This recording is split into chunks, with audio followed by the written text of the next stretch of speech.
يسعد لي اوقاتكم اخواتي. اليوم رح نعمل وجبة غدا وبتصير عشاء سريعة بمكونات بس البطاطا وبيض.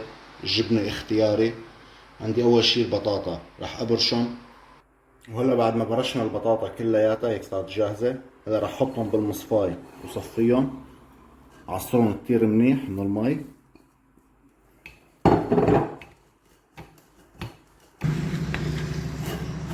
وهلا هيك بعد ما صفيتهم من المي رح ارجع رجعهم على الزبدية. عندي 3 بيضات رح احطهم فوقهم.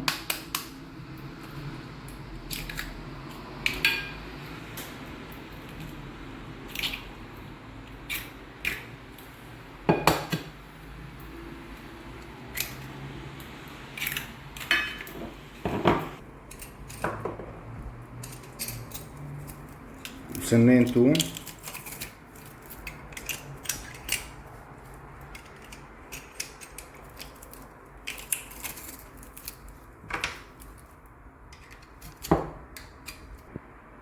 رح احط لهم نص معلقة صغيرة فلفل اسود، نص معلقة صغيرة بابريكا حلوة، ومعلقة صغيرة ملح. الملح اختياري. هلا رح حركهم كلياتهم بقلب بعضهم.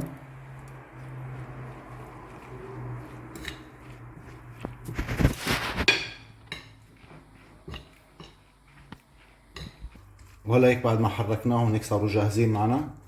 هلا عندي بالمقلاي رح احط شوية زيت زيتون، طبعا مشغل تحت للمقلاي انا. هلا رح فضي نص الخليط، رح اقسمهم بالنص،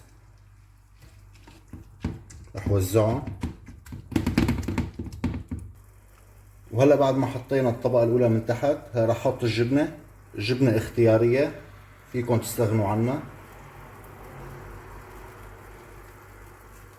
رح نوز تحتهم لحتى يستووا معنا على مهلهم وتذوب الجبنة.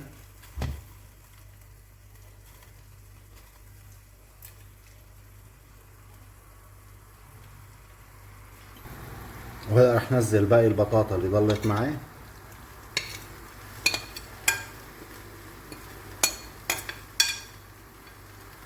رح وزعهم فوق الجبنة.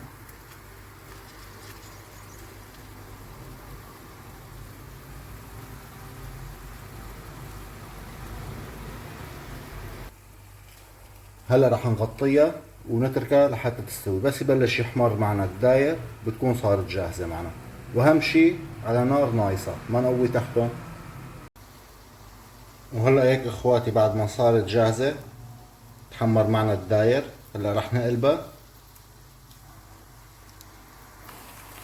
وهلا هيك بعد ما قلبناها مثل ما شايفين تحمر وجهها، هيك صارت جاهزة معنا.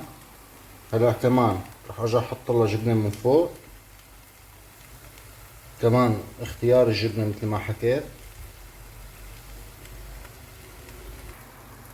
وهلا رح نغطيها لحتى تذوب معنا الجبنة. وهلا هيك صارت معنا جاهزة اخواتي.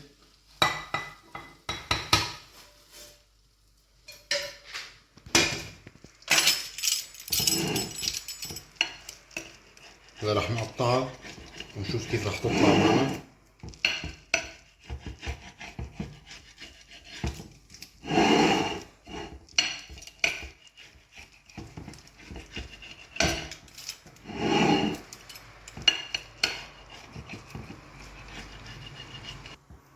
هيك اخواتي صارت جاهزة معنا، شوفوا يا هاللون. وهيك وصفتنا اخواتي لليوم صارت جاهزة. ان شاء الله تعجبكم، ولا تنسونا بالمتابعة واللايك، وصحتين وهنا للجميع.